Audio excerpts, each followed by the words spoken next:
Welcome back to day 4 of the Road to Calvary with St. Alphonsus Liguori. Today we continue on with Jesus chose to suffer. Jesus Christ could easily have obtained for us salvation without suffering, and in leading a life of ease and delight. But no, St. Paul says, having joy set before him, he endured the cross.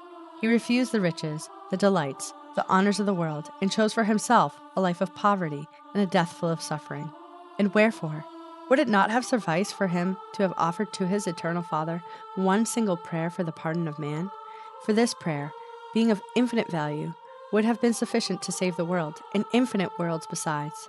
Why, then, did he choose for himself so much suffering, and a death so cruel that an author has said very truly that through mere pain the soul of Jesus separated itself from his body? To what purpose so much cost in order to save man?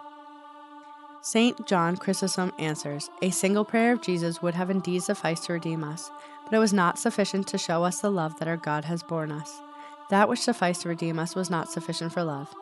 And St. Thomas confirms this when he says, Christ in suffering from love and obedience offered to God more than the expiation of offense of the human race demanded.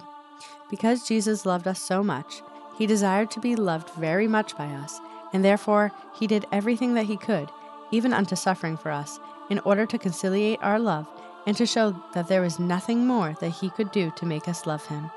He endured much weariness, says St. Bernard, that he might bind man to love him much. And what greater proof of love, says our Savior himself, can a friend show towards the person he loves than to give his life for his sake? Greater love than this no man has, that a man lay down his life for his friends. But you, O most loving Jesus, says St. Bernard, have done more than this, since you have given your life for us, who were not your friends, but your enemies and rebels against you. You have a greater charity, Lord, in giving your life for your enemies.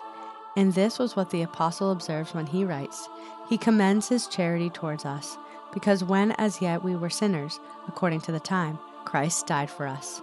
You would then die for me, your enemy, O my Jesus, and yet can I resist so much love? Behold, here I am.